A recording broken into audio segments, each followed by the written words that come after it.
कृष्ण तो आज कुछ बोल ही नहीं रहा। कृष्ण तो कुछ बोल ही नहीं रहे द्वारकाधीश के मैं कुछ दूंगा या नहीं दूंगा, मैं क्या करूं। कोई बात नहीं। अब सुदामा जी चले, जब जाकर देखा भगवान ने कहा ऐसे कैसे चले जाओगे, पोटली तो देना पड़ेगा। जैसे पोटली भगवान छीनते हैं, एक मुट्ठी चावल खाते हैं, एक लोक दे देते हैं, दूसरा मुट्ठी खाते हैं, दूसरा लोक दे देते हैं, तीसरा मुट्ठी खाते हैं तो रुक्मणी जी हाथ पकड़ देती हैं, अरे बाबा सब सुदामा जी को दे दोगे तो हमारे बाल बच्चे कहाँ जाएंगे। और दूसरा भाव ये भी है, रुक्मणी जी ने भगवान का हाथ पकड़ लिया कि ज्यादा कच्चे चावल मत खाओ, कल के दिन पेट खराब हो जाएगा तो फिर मुझसे मत कहना। अभी तो भाव भाव में खा रहे हो। सुदामा जी जब घर गए तो कुटिया की जगह महल बन गया, सुशीला जी महारानी बन गई। भगवान श्री कृपा को देखकर भाव विभोर हो गए। सुदामा जी बोलो सुदामा जी महाराज की। जिस प्रकार से कृपा द्वारकाधीश ने सुदामा जी पर की, वैसी कृपा भगवान हम पर भी करें। क्योंकि अगर भगवान कृपा नहीं करते होते तो उनका नाम कृपा निधान नहीं पड़ता। क्योंकि कहा गया है कृपा की न होती जो आदत तुम्हारी, तो सुनी ही रहती अदालत तुम्हारी। ना होते मुजरिम ना तुम होते हाकिम, ना हर घर में होती इबादत तुम्हारी। मेरी कान्हा तुम बिन जीना और बेकार सावरे, बनवारी तुम बिन जीना बेकार सावरे। सुदामा जी ने द्वारकाधीश को धन्यवाद दिया, बारंबार प्रणाम किया। अब अच्छा आज कथा विश्राम है, ठीक है ना। तो मैं जाते जाते आप लोगों से कुछ मांगना चाहती हूँ। कितने लोग हैं तो मुझे देना चाहते, जरा हाथ उठा के बताओ। घर द्वार मकान मुझे नहीं चाहिए किसी का, जो दक्षिणा है वो तो संतोष शुक्ला जी से मिल ही जाएगी, लेकिन आप लोगों से मुझे कुछ नहीं चाहिए। बस यही चाहिए, जो भैया शराब पीते हो, जुआ खेलते हो, गुटखा खाते हो,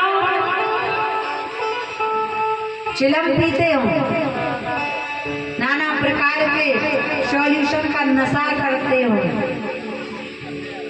वो नशा करना छोड़ दें। और सबसे बड़ी बात, जो नॉन वेज खाते हो वो छोड़ दें। और मुझे आपसे कुछ नहीं चाहिए।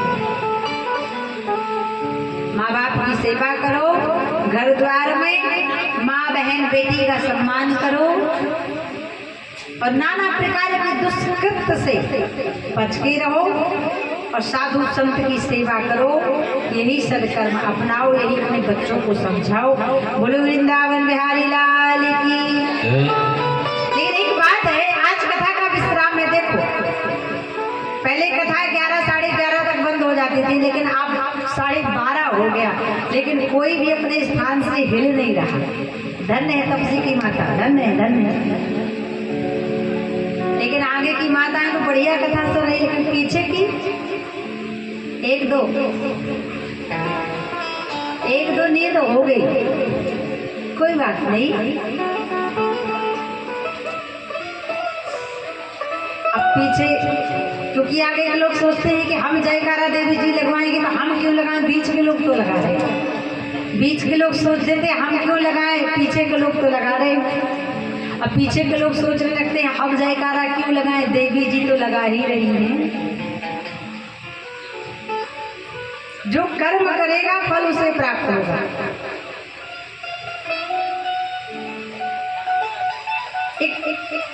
पवन कुमार की दादी है, छोटा सा बच्चा है पवन कुमार, और उसकी दादी है जिसका बिटवा डॉक्टर है। उसने कहा था देवी जी आप मेरी बेटी के जैसी हो और मैं आपको सुहाग दान करना चाहती हूँ।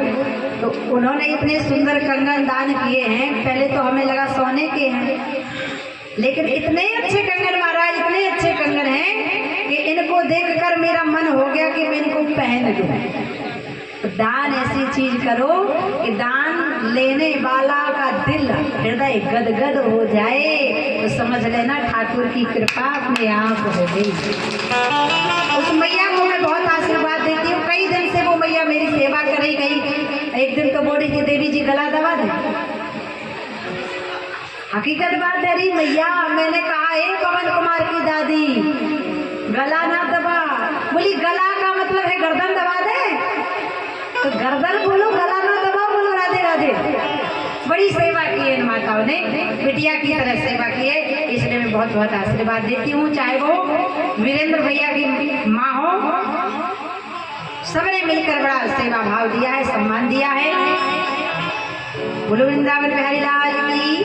लेकिन देखो दिन भर वीरेंद्र भैया की माता जी श्रीकांत भैया जी की धर्मपत्नी पूजा करती थी। अब हमें पता चला पूजा क्यों करती है, क्योंकि उनकी जो होने वाली बहू है उनका भी नाम पूजा है। तो उन्होंने सोचा थोड़ा प्रैक्टिस कर लूं पूजा कहने की। बड़ा प्यारा। देखो पहले उनको पूजा नाम की बेटी मिल गई, अब पूजा नाम की बहू भी मिल गई। बोलो राधे राधे। आज सुदामा जी महाराज का हृदय गदगद हो गया। भगवान ने सुदामा जी पर कृपा कर दी, जय हो। और आज भगवान की कृपा से सारा संकल्प प्रकल्प पूरा हुआ। भगवान की 10 संतानें हुई। एक राजा नृग की कथा सुनाई अपने पोते को भगवान ने। एक कुएं में एक गिरगिट पड़ा था, उसको भगवान ने निकाला तो वह गिरगिट एक बड़ा राजा के रूप में प्रकट हो गया। अब भगवान के पोते ने पूछा बाबा ये क्या था, आपने छुआ तो ये राजा बन गया, पहले तो गिरगिट था। भगवान ने कहा पहले से गिरगिट नहीं था, ये राजा ही था जिसका नाम था राजा नृग। ये बहुत दानी था, इतना दान करता था कि सबको दान करता था। एक दिन एक पंडित जी को गाय दान की, गलती से वो गैया राजा के रजवाड़े में आ गई, गौशाला में। राजा को पता भी नहीं चला और राजा ने उस गौ को लिया और दूसरे पंडित जी को दान कर दिया। तो संयोग से दोनों पंडित का घर आमने सामने। अब जिसको पहले गौ दान की थी उसने देखा राम राम राम, ये राजा तो बड़ा खतरनाक है, एक बार चीज दान कर देता है फिर दोबारा भी दान कर देता है। मेरी गाय मेरे सामने वाले पंडित को दान कर दी। ये राजा तो गिरगिट की तरह रंग बदल रहा है। जा मैं श्राप देता हूँ राजा, तू गिरगिट हो जा।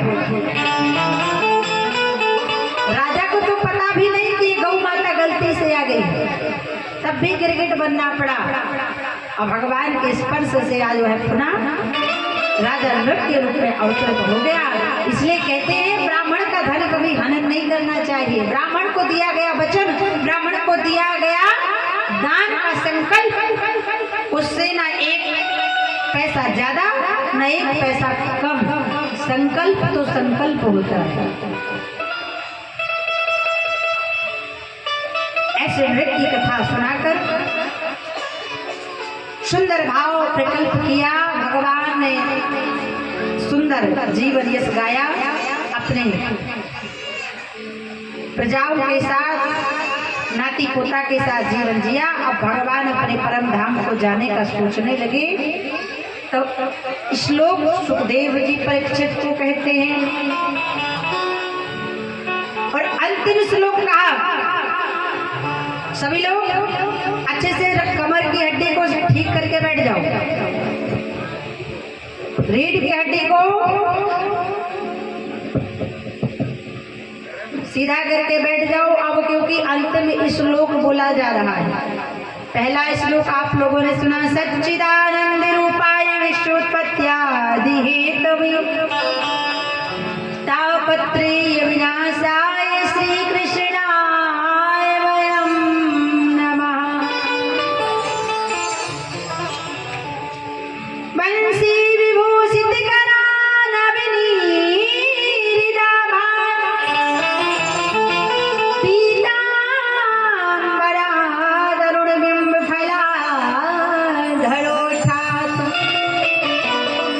पूर्णेन सुंदर मुखादर विंदने सात श्री कृष्णाति परम किमपि तत्त्वमहं न जाने।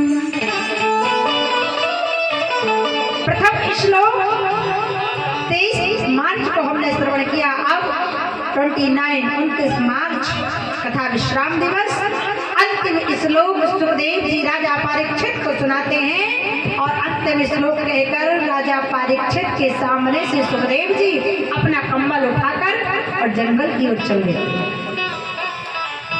सभी लोग इस श्लोक को गाएं क्योंकि ये मोक्ष का श्लोक है। सभी लोग दोनों हाथों को जोड़िए, ठाकुर जी से प्रार्थना कीजिए क्योंकि काल रूपी तक्षक कालिया नाग नित्य प्रतिदिन 5 फन का सांप हमारे पीछे लगा है। ना जाने वह पंचक प्राण को पंचक फन वाला सर्प 10 दे। धीरे धीरे वह 5 फन वाला सांप हमारे पीछे है, ना जाने कब डस ले। इसलिए दोनों हाथों को जोड़िए, रीढ़ की हड्डी को सीधा करिए और अंतिम श्लोक मेरे साथ सभी लोग गाइए अपनी वाणी से। मोक्ष का श्लोक है। सुखदेव जी ने कहा, परीक्षित अंतिम श्लोक कहकर मैं उठ जाऊंगा। अब तुम अपना ध्यान जीवात्मा का ध्यान परमात्मा से लगा लो। नाम संकीर्तनम यस्या, नाम संकीर्तनम यस्या सर्व पाप प्रणाशनम, सर्व पाप प्रणाशनम, प्रणामो दुख समनः, प्रणामो दुख समनः, तम नमामि हरिं परम, तम नमामि हरिं परम, तम नमामि हरिं परम, तम नमामि हरिं परम। बोलिए श्री सुखदेव जी महाराज की, परीक्षित जी महाराज की, तपसी धाम की, द्वारकाधीश भगवान की, श्रीमद् भागवत महापुराण की, व्यास जी भगवान की। अंतिम श्लोक गाया। सुखदेव जी ने अपने आसन को लिया, उठकर चले, पद्मासन लगाई। परीक्षित ने तक्षक कालिया नाग डसने के लिए आ रहा है। भगवान सृष्टि का समाविष्ट करके अब जा रहे। बहेलिया का तृणमूल धारण मात्र एक बहाना लगा। यदुवंशियों का संहार हुआ, दुर्वासा ऋषि से छेड़छाड़ की, लोग घास उत्पन्न हुई, शाम के पेट से सल पैदा हुआ। सारे यदुवंशी मदरा पान करके एक दूसरे को लोग घास को मार मार के भगवान के धाम को गए। लोग घास का थोड़ा सा टुकड़ा बचा, भगवान के पैर में बहेलिये ने मारा। भगवान भी पृथ्वी पर धराशायी हुए तो भगवान इस धराधाम को छोड़कर जाने लगे। उद्धव जी महाराज आए, रुदन करने लगे, भगवान हे प्रभु, आप छोड़कर चले जाओगे गौरव की पृथ्वी का क्या होगा। भगवान श्री कृष्ण श्याम सुंदर कुछ नहीं बोले। श्रीमद् भागवत महापुराण में भगवान श्री कृष्ण के शरीर का तेज समाविष्ट हो गया और भगवान पंच प्राण रूपी वायु को गोलोक धाम के लिए विसर्जित कर देते हैं। बोलिए द्वारकाधीश भगवान की।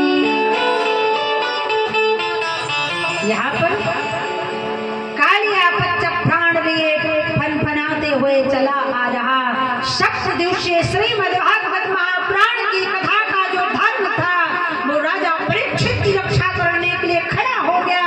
पीछे पीछे पंच प्राण तक्षक नाम, आगे आगे धर्म ने कहा अरे तक्षक मैं राजा परीक्षित को तुझे डसने नहीं दूंगा, क्योंकि राजा परीक्षित ने श्रीमद् भागवत महान मुक्ति की कथा को श्रवण किया। तक्षक नाग ने कहा मेरे विष का अंदाजा नहीं लगा सकते हो मैं कितना विषैला हूँ। एक पीपल के वृक्ष पर तक्षक कालिया डसता है, वह पेड़ खड़ा का खड़ा सूख जाता है। धर्म एक अमृत की बेल छोड़ता है, पुनः वह पेड़ हरा भरा हो जाता है। तब तक्षक कालिया नाग चरणों में गिर पड़ा। हे धर्म, भागवत जी के किए हुए पुण्यात्मा धर्म, तुम सबसे बड़े हो, मैं आपसे जीत नहीं सकता, लेकिन संत का श्राप है तो ये पूरा करना पड़ेगा। संत की वाणी झूठी नहीं हो सकती, इसलिए आप मुझे रास्ता दे दें। और धर्म जाके राजा परीक्षित के हृदय में समाया। तक्षक कालिया नाग काटता, इसके पहले ही राजा परीक्षित का मोक्ष हो गया। बोलो परीक्षित जी महाराज की। जैसा परीक्षित का मोक्ष हुआ वैसे मोक्ष हम सबका हो। 7 दिन तक जजमान बासुकीनाथ पंडित ने कथा सुनी, उनका भी मोक्ष सा पत्नी हो। हम सभी भक्तों ने भी यहाँ आकर 7 दिन तक भागवत जी को सुना, हमारी भी मुक्ति हो। भागवत जी अपने धाम को जा रही हैं। सबसे पहले व्यास पूजन होगा, पंडित जी व्यास पूजन कराएंगे। ठाकुर जी का अंतिम संकल्प जो ब्राह्मण को करना होता है जजमान से, वो संकल्प कराएं। इसके बाद भागवत जी धाम को जाए। बोलो वृंदावन बिहारी लाल। इसके बाद भगवान की रंग रसिया लाल गुलाल नैनन में छाई, कृष्ण कन्हाई नाचे बलहाई। ऐसे भगवान की सुंदर फूलों की होली, गुलाल की होली होगी, जिसमें सबको झूमना है, नाचना है, गाना है। आए व्यास जी का पूजन होगा, पहले ठाकुर जी का पूजन। श्री राम।